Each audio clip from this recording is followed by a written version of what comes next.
like if there's like drag race historians, I could really be in the running to be like the number one for drag race historian. You know, a lot of fans are wanting you to be the number one to take over for RuPaul. I don't think I'm qualified for the job. Really? I don't think that I have the capacity to. I don't think I can give like the niceness they want that people on TV need.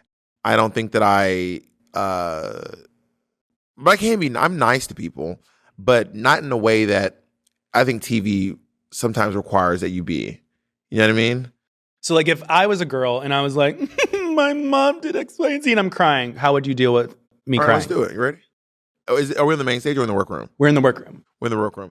Now, Lavonda Bridges, I've noticed that your outfit is barely done. So what are we going to do? How are we going to make it look good? I've just been trying, and I think that the thing is that I just keep thinking of my mom because this fabric. Is this something that your mother used to wear? Oh, and how's your mother these days? Dead. I'm so sorry to hear that. When did this happen? 2 weeks before we started the show. Oh my. Okay, let's get you a tissue. Wow. Do you need to take a break? I think so. And I think that's why I can't do it, because I'm like, maybe we should cut the cameras down and give her a break. That's why I don't see. I just realized in that moment, I was like, if I was there, I'd be like, maybe you need to go back to the hotel and have a little rest. But also the unkind part is that I would be like, but maybe you need to leave. Like, it's time to go home, baby. Like, maybe you don't need to be competing on RuPaul's Drag Race right now, because you need to leave and you can't come back to the competition. You can't just miss a day. But also, bitch, go home. Like, go heal yourself. And I think that's why I can't do the show. Right? It makes sense. But maybe I would be really good. Maybe that's just what they need. But then I feel like I'd be called a monster for like eliminating her. I think if you were to host, I think you would be the pivotal main host, but I think that you would need somebody to your side to deal with people's emotions. I'm not sharing. It just doesn't seem fun. Do you remember when the special guest was saying time lip sync for your life? Yes. I wish Tom Green would tell me to fucking lip sync for my life. I wish Tom fucking Green was at the time. I was like, bitch, you fucking lip sync for your motherfucking life. Imagine Tom Green telling me. Ciao. No shade to Tom Green, but like, baby, this is Drag Race, not the Andy Milonakis show. I miss the Andy Milonakis show. He's back on TikTok. He still looks the same though. Yeah, when he filmed that show, he was 30.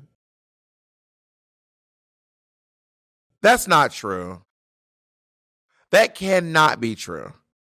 Andy Milonakis is not in his 50s right now. That cannot be a true statement. Andy, maybe I'm lying.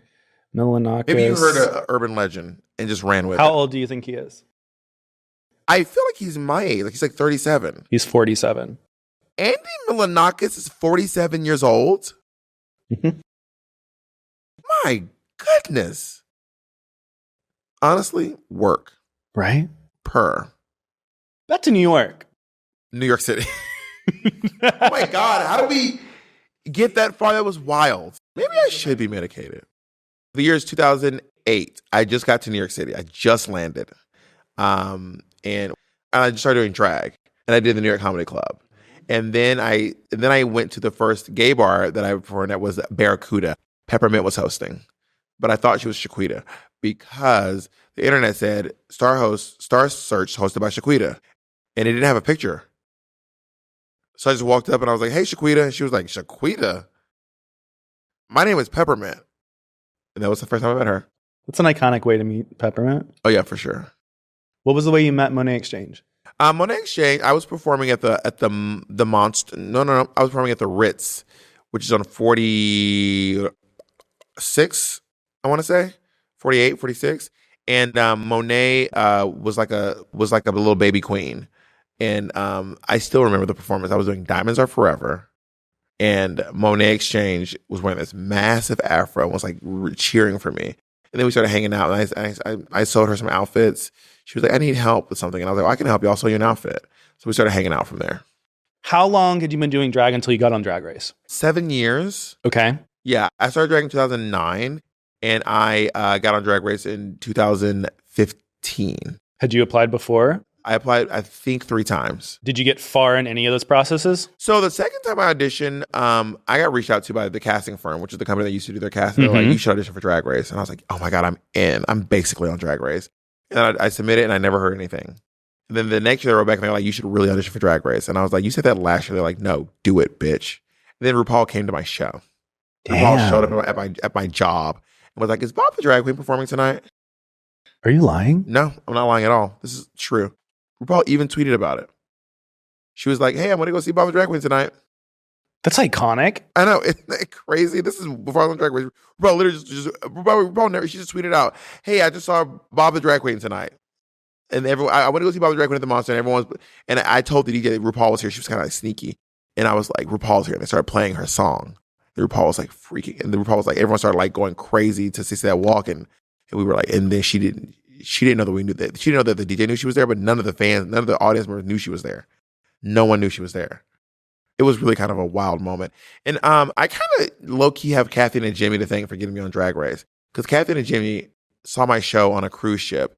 And she called RuPaul from the cruise ship. RuPaul didn't answer. And she goes, I'm sitting with the next winner of your show. You need to call me back. That's a true story. That's iconic. That's a true story, yeah. That's freaking awesome, though. So that happened. You get a call. Where were you when you got the phone call that you were going to be on? I was at a bar called Boots and Saddle in the West Village because it was the day that marriage equality passed. So I was trying to go to the Stonewall. It was the day that marriage equality passed nationally. I was trying to go to the Stonewall to celebrate. Everyone was, but it was just, you could not get within on the block of Stonewall. So I went to Boots and Saddle where I worked to like celebrate there. And then I got a phone call from Stephen Korf. His name was Korf. Stephen Korf, who's a producer on Drag Race. He's the one who congratulated me and told me that I was a Ru girl. I read in multiple interviews that you knew you were going to win already. I felt that deep in my heart. Yeah, it's like I really believe in myself. Some people call it egotistical, and they're not wrong. I certainly do have a level of ego about me. That's why I joke that I'm humble, because I'm really not terribly humble. Like, I have a music video that released that kind of flopped just recently. Booty. Why do you say it flopped? Well, just because the views aren't high.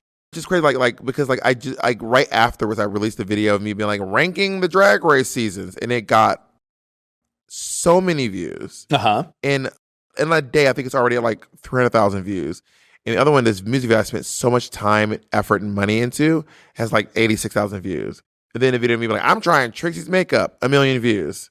And I'm like, I did this in my like office, guys. This is wild. This is wild. But also you have to make it for the intention of it being enjoyed, not or just make it for the sake of making it. You can't, if you have a number on how many people are enjoying it, then you're gonna set yourself up for some failure. You ready for some fan questions? I love fan questions. Let's see what we got here. Do you believe Trinity is She-Devil by night? When I think about it, I didn't really go deep into the lore of She-Devil by night. I just think it's kind of funny to mention every once in a while.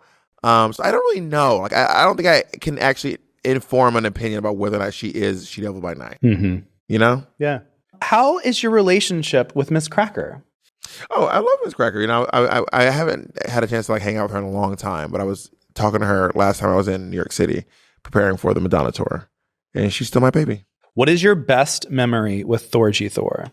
I think my best memory with Thorgy Thor is probably, before Drag Race, I had this like thing where I was like, I'm gonna be like a Linda Simpson style New York City documentarian. Okay. I bought a camera and I was like, I'm gonna go document everything. So I followed Thorgy around with his camera one night, her and Aja, and I was just like this like person with a camera following Thorgy around to TNT, which doesn't even exist anymore. And I still have all that footage. I've never done. I don't still have it. It's like somewhere in the world.